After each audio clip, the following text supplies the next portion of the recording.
Hi guys, and welcome to my YouTube channel. A few weeks ago I went on my very first meditation retreat and it was an amazing experience, and I thought I would share everything that I learned on that retreat. It is something I've always wanted to do, and I'm so glad I finally took the weekend off and took the courage to go and do it. It's a very big deal, for me anyways, and I loved it. It was what I expected plus so much more.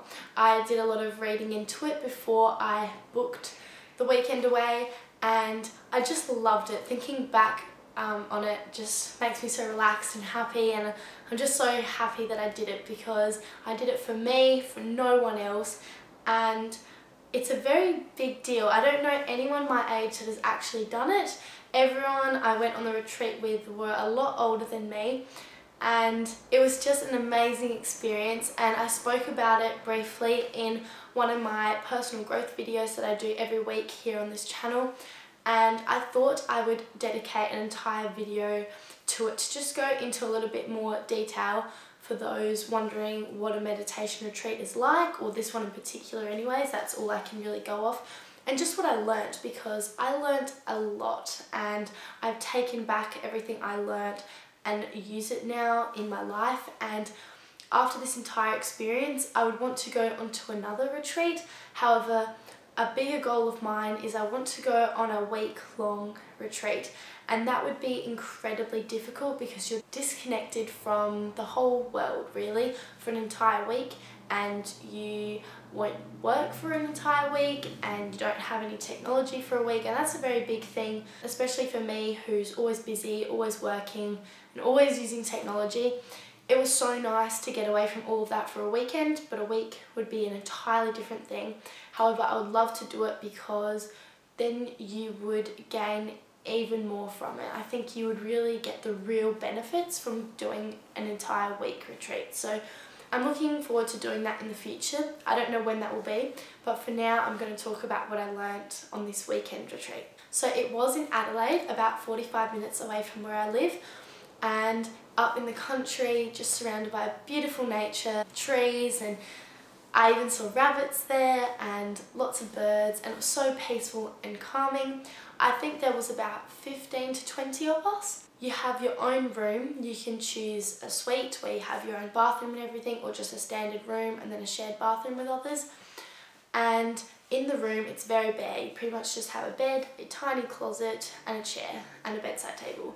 It's supposed to be distraction free. You can use your phone, you can read, you can listen to music, but I recommend not doing any of those things to really reap the benefits, I guess you could say, and I wanted to make the most of it, so I had my phone on flight mode the entire weekend. The reason I didn't have it off was so I could check the time, because we were given a schedule of when all the classes would be. Like, there was theory classes, meditation classes, yoga classes, just relaxation classes, and I wanted to keep track and go to everything that they had scheduled for that weekend, so I had it on flight mode so I could just look at the time. And yeah, so when we got there, there was an introduction and they gave us this booklet saying our schedule, and there was heaps of information in there, and I've still got it so I can read back on it. The theory classes were my favourite because that's where I learnt a lot, and I love to ask questions and just learn. I love to learn, especially when it comes to personal growth, and in this case meditation. And it was all about balance and well-being and everything, and little skills and techniques you can do to meditate and just calm yourself down. This meditation retreat was about awakening your senses, so a lot of the meditations and classes were about awakening your senses, so using your 5 senses, which is touch, sight, smell, taste and hearing.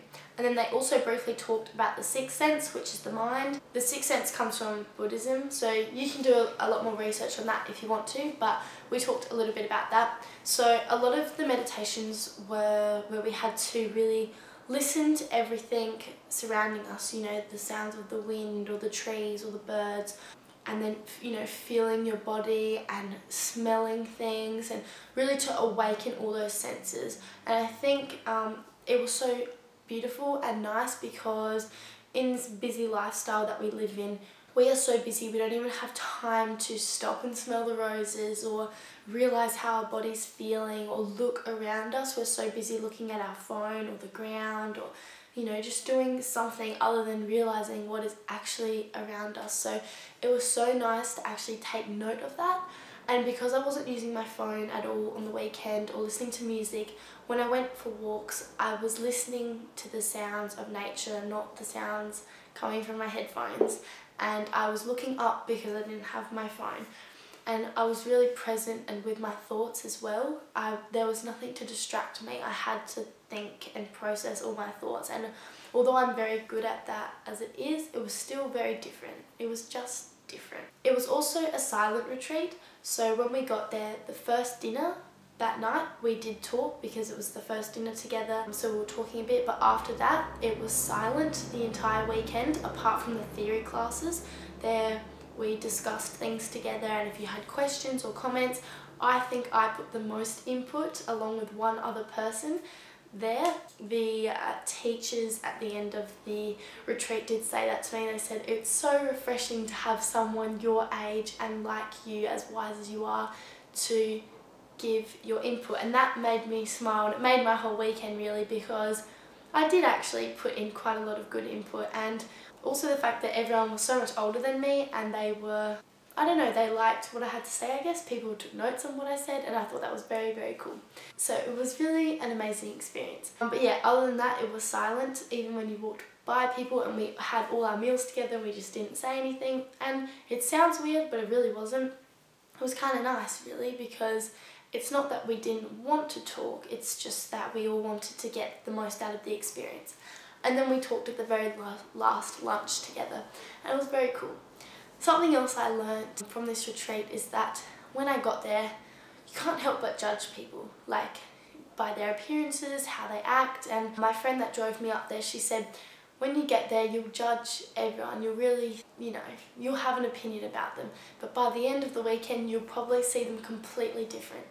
And it's actually very true. I'm not usually one to jump straight to judging, but it's obviously a natural thing you do.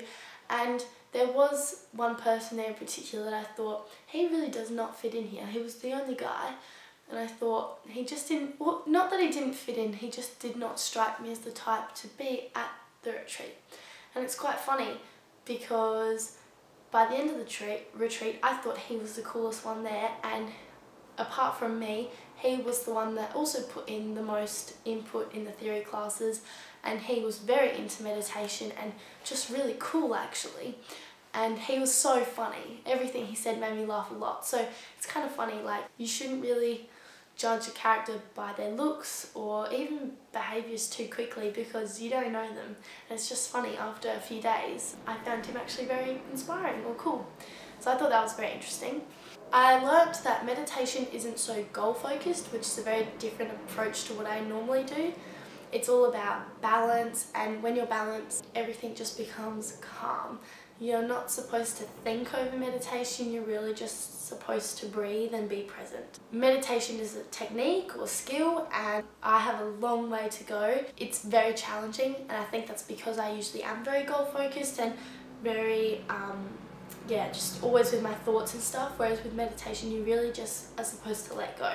And I'm getting better day by day, but yeah, it's quite challenging. And it helps with your sleep or worry or anxiety or stress. Meditation helps with so many things. There's so much research on it, and it's honestly an amazing skill, especially once you've mastered it. And I think meditation really helps with understanding your emotions, not pushing them away. Like, rather than pushing them away, it's about transforming your emotions. And I think that is, like, for me anyways, the best part about meditation is, like, before meditating I could be stressed or worried or confused, and meditating then allows me to put all those emotions at ease and really process the thoughts on what's going on, and then have a much better outcome after, or better response. One of the most important things I learned on that retreat is making a decision from a place of unbalance will rarely be a good decision.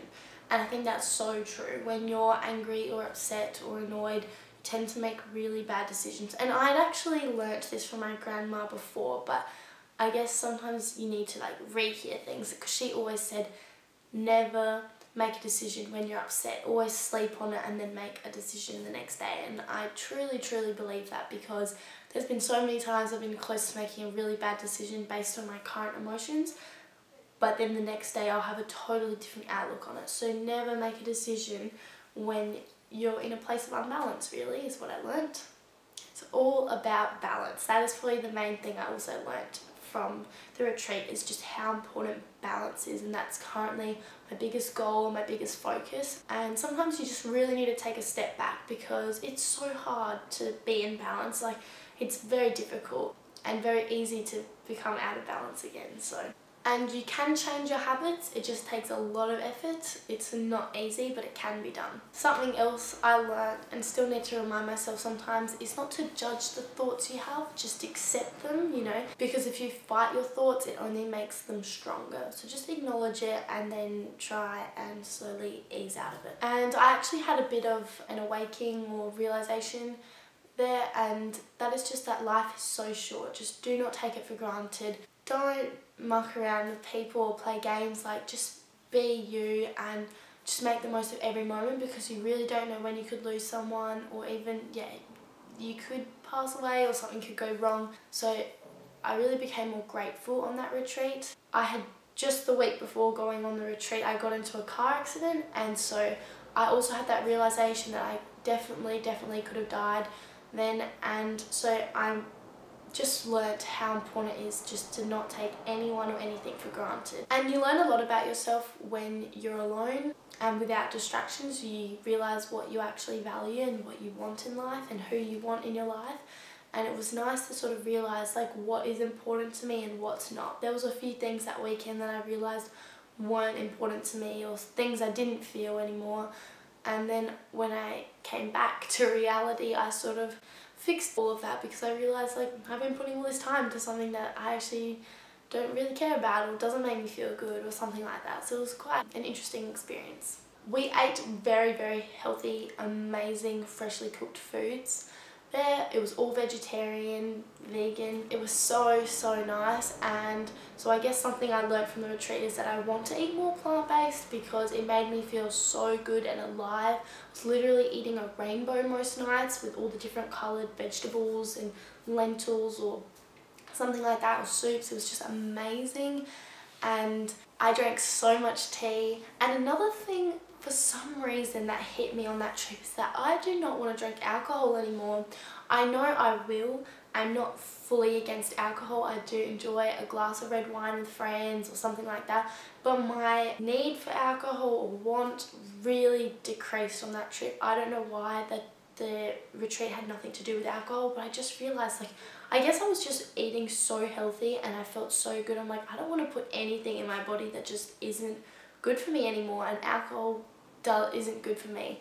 But in saying that, I still will have it on occasions, for example for my birthday and things like that. But other than that, I just really don't crave it at all anymore. And because I just felt so good just having water and tea and juices and amazing meals. I don't know, I just felt so good and so alive, and it was amazing. Something else I realised is that I want to have a technology-free zone, and I want to have a dedicated me time night routine without distractions, really just focusing on myself, you know, meditating, reading, journaling, just looking after my body and skin and mind, because I think at the end of the night it's very important to unwind and take care of yourself, so you're going to sleep in a good state rather than stressed or worried or, you know, full of thoughts or something. I learned a lot of things on this retreat, but the very last thing I will talk about in today's video, so it's not too lengthy,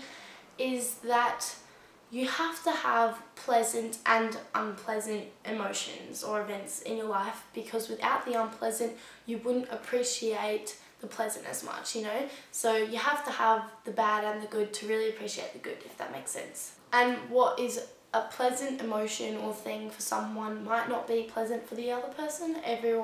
So you can't really define what is pleasant and what is unpleasant. And we proved that or talked about that in our theory classes in a lot of different ways. For example, the teacher actually passed around a particular type of plant and we all had to smell that. Again, it was all about awakening our senses and About half of us thought that it was a very pleasant smell, and the other half thought it was horrid. So you can't really say what's good and bad, because that's different depending on person to person, but you do need to have both in order to really appreciate the good things in life, you know? I guess it's like what people say, you don't know what you had until it's gone, and things like that. So it's really important to appreciate everything. I can't stress that enough. And other than that, I just became more connected with my body. Like, a lot of the times I'll be working or doing something, and then when I think about what I've learned on the retreat about, you know, being aware of your body and how you're feeling, I'll just take a moment and I'll just relax, and then I'll realise that whole time I was working or on my phone or doing something, I had my shoulders, like, you know, tensed up. Like, you just gotta relax, and it was just a cool experience to sort of realise all of that, because I guess I am tense a lot, you know, and they taught us so many different techniques, like spot meditations, like things you can do instantly in the moment, and it was so nice to work out what works for me. So if something really bad just suddenly happens, what's something I can instantly do to make myself feel better? And like, different things work for different people. For some people it was just taking a huge breath in and then breath out, and they just felt so much better, or like giving yourself a little massage, or like just like moving your shoulders. There were so many different types of things you could do, and yeah, I don't know, I learnt a lot, and I would recommend it. I really would. Like I said, I've only been on one, so I can only go off the one, but it was a very good one, and I'd be excited to try a lot of different ones and longer ones, because even though I learnt so much and I felt so amazing after, I did realise that I went there on a Friday afternoon and came back on a Sunday afternoon, so I realised that it was actually only one full day being away from everything, because on the Friday I was at work and then went straight to the retreat, and then on Sunday after the retreat I went straight and saw people and did things. So like, it was only really the Saturday where it was completely nothing but me.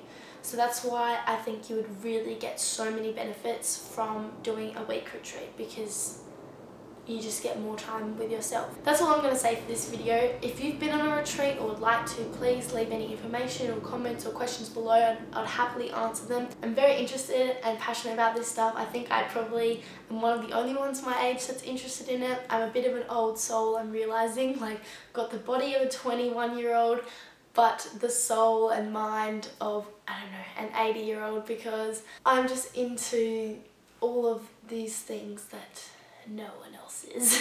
Anyways, if you liked this video, please give it a thumbs up, because it really supports my channel, and other than that, I will see you in my next video.